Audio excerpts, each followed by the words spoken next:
Welcome, fight fans, once again. DAZN Mixed Martial Arts. Sean O'Connell here. Dan Hardy over across the pond and getting ready for his next bout. Coming up this weekend in Oktagon MMA, Akonne Wanliss joins us, the Jedi. May the Force be with you. Welcome to the show.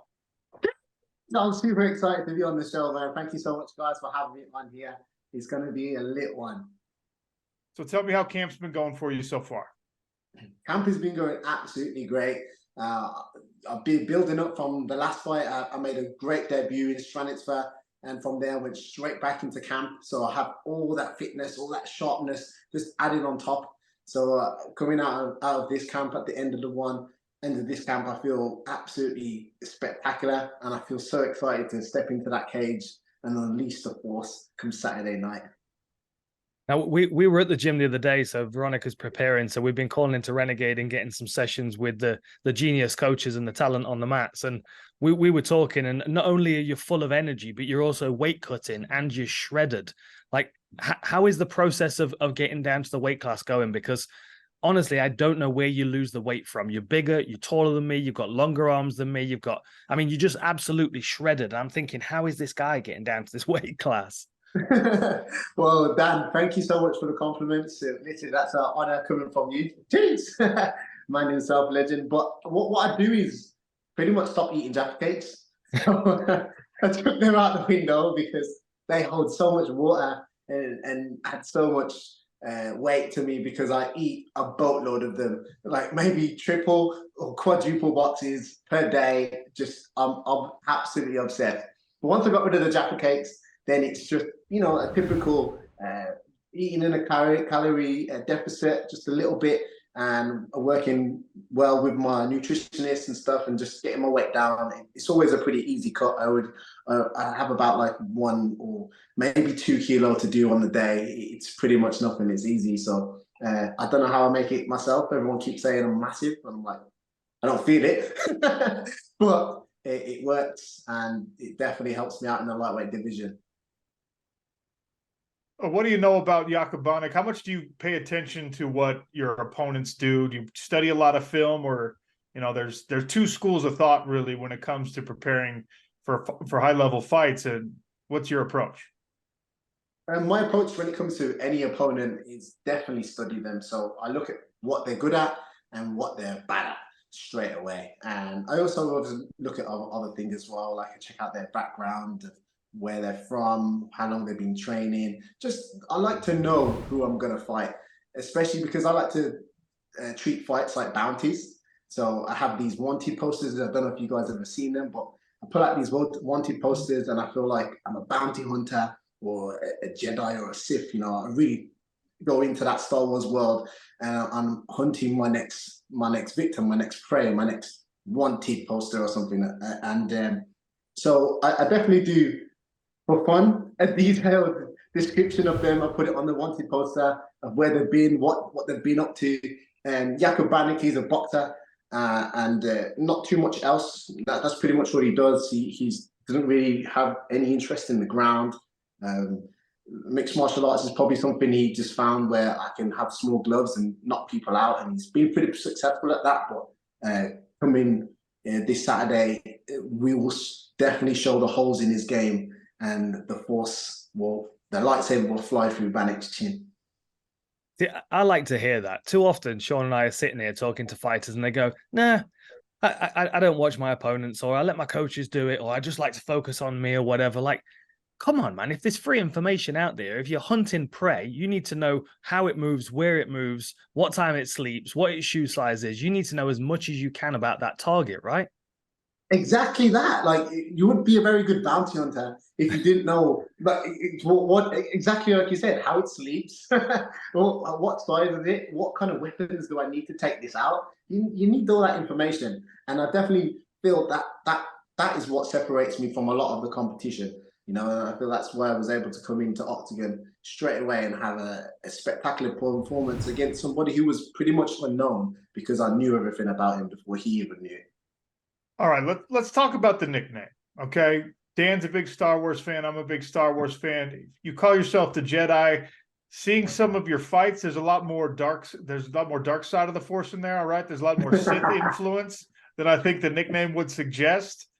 So if there's any character in the Star Wars universe that you think embodies your fighting style, or maybe even just who you are as a person, who is that?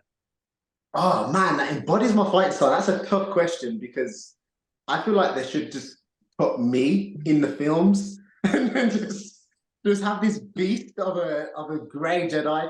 I definitely say I mix. I'm more of a grey Jedi. Like obviously, come fight night, there's a whole heap of dark side coming out of me. I know that, but I also do. If you see me on another day, like Dan said, I'm happy, smiley, energetic, and really fun to be around. I'm a lovable character, and I try and provide nothing but love to my family and my friends, you know. So I'm not walking around going, everything must die. So I'm not completely the dark side. So that would be my answer to that. They just need to stick me in the films, and you'll see a proper grey Jedi that everybody will fall in love with. Man, what color would your lightsaber be? Damn, yeah, that's a good question. That's a very good question. He could style a pink one though, couldn't he? Let's be honest. A pink one. You could style a hot pink one, man. That was the color of my Thai boxing shorts. People never knew how to take me, man. I could see you rocking a hot pink lightsaber. Little bit dark side. Hot pink one. Hot pink would go down well, yeah. A bit of abs, hot pink, yeah. There you go. There you go. Attracting the ladies already. The Sith, the ladies' choice of Sith. Yeah. So you were talking about, you know, you seem to make a conscious effort to bring good energy to the room. Like the mat at Renegade is stacked. I can't think of a more stacked, especially for big guys in your weight class and above. Like I'm looking across the mat and I'm seeing champions and contenders from everywhere, from UFC to Cage Warriors. Like talk to me about that mat. Who are the standout guys, and who do you prefer to train and drill with when you're there? Well, we start from the top with the best in the world, Leon Edwards. You know what I mean? He's UFC champ and pound for pound greatest now. You know, climbing right up there. He's again with this defense. He's just taking more of his claim to that. You know, and to be able to train with him day in day out is an absolute honor. And it does nothing but excel my own skills and everyone else's skills around him. So Leon's definitely one of my favorite people to drill with. Like he likes drilling with me as well because I'm very attentive and I'm a good body. You know, I'm the perfect size of probably walk around feeling like a welterweight, but I make lightweight. You know what I mean? So, but also you got Jai Herbert on the mats. You've got Tim Wilde on the mats. You've got Yannick Bahati on the mats. You've got Tom Breeze on the mats. The list goes on. Aiden Lee. You've got Oldmill Brown fighting for the title. You've got Matty. But I could literally keep naming these names. But everyone's at the top of their field and they're on the mats with me. You know what I mean? And they're the right size. Like they're either lightweight, featherweight, or above. You know, so it's great. It's absolutely great to be there, and I wouldn't want to be anywhere else. All right, let's get to the fight. In a perfect world, where does it finish? How does it finish? When does it finish? In a perfect world, I come in there, I use the force choke. It's done in 1 second. that's the perfect world. But hey, I feel like I beat Bannock everywhere. It's going to be on my terms. I go in there, I establish my range like I do, got great control of my range, and I start attacking him from left, right, center, everywhere. He's going to feel the pressure, he's going to feel the lightsaber start chinking away his armor. And then I'll find the hole. And as soon as I find the hole, I'm quick to finish. As a 100% finisher, I'm not shy of getting him out there quick. I was just about to say that. So 100% finishing rate, but never being stopped. So if you research your opponents, what do you think your opponents are seeing from your fights? And if you were watching yourself from your opponent's perspective, like what would you be looking at? What would you be seeing? Man, first of all, I'd be like, damn, what did I sign up for? Oh, Jesus. No, but on a real, I guess if I was fighting myself, I would definitely have to put in the training camp I ever put out. I'd come in and every stone needs to be unturned. And I would try and wrestle. That's what I wouldn't try and stand up with me. Too long, too strong, too smart, and too fast and too sharp in the stand up. And even on the ground, I'm very tasty. I've got finishes on the ground too. So I'm very tricky to approach, but I feel like probably the best strategy you probably could do is pray. Sorry, the best strategy. I'm not giving away no key for my opponents to try and find out the best way to beat me. All right, so let's operate under the assumption that this fight goes exactly how you want it to. You come out victorious, you come out healthy. What's the like, how do you reward yourself? Are you someone who goes out and buys something? Do you have the meal that you can't wait to eat? How do you treat yourself after a successful fight? And right now I'm sending my missus like 25 different Instagram accounts of food. I'm saying, this is what I want. She's a baker, so I'm sending her all the treats and like, yeah, high protein this, Oreo cheesecake this, Jaffa cakes this. Like how I celebrate after a fight is obviously Jaffa cakes. In my last fight, I got my Mr. Dash a box of Jaffa cakes in, and I opened them straight away. Didn't waste no time. Was on top of the cage, eating them and throwing some to the crowd. So that's exactly what I'll be doing again this fight. But I'll let you guys into a little secret.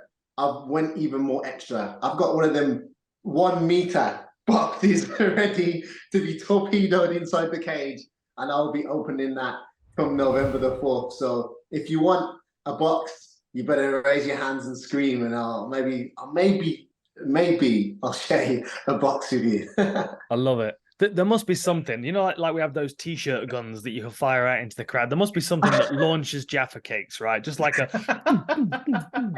We've got to get in touch with McVitie's and sort that out, man. They should be sponsoring you for this.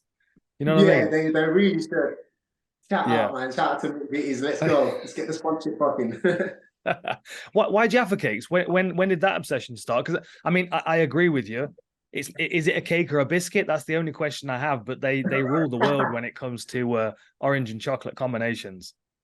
Come on, Dan. You know it's a cake. It's in the name, the cake.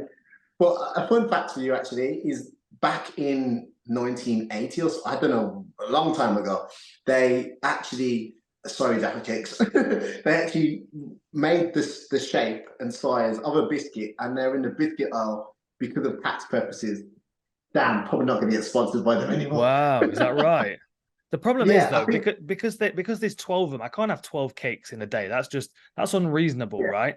I could eat 12 biscuits, like I can make an excuse for that, but like calling them a cake makes me feel gluttonous, and I'm not in shape like you. You can get away with it, like you can go, I eat Jaffa cakes all day, but 6-pack. Like I eat Jaffa cakes all day, and like you know, I'm hanging over the top of my shorts. It's not the same kind of thing. Do you know Jaffa cakes actually they've got this like little mantra, I think that's what it's called, or their the slogan, you can be whatever you want to be. They can be whatever they want to be. So if you want to call them a cake, you want to call them a biscuit, then if you want to call them a biscuit and make yourself feel better, then let's call them a biscuit. You got me there. You got me there. Guys, I got to admit, I'm having a significant fear of missing out here. I don't even know what a Jaffa cake is. Are you serious? When I come out for the championship, Sean, I will bring you a box of Jaffa cake. So it's like this kind of foamy underside, dark chocolate on the top, and then it's got this little disc of like orange gel. It's amazing. They are incredible, but they are one bite at a time, and they go very, very quickly. That's the issue with them. Yeah. But I will say, Akon, Sean is a foodie. Like you won't find someone that appreciates a good biscuit or a cake like Sean. So we need to hook him up.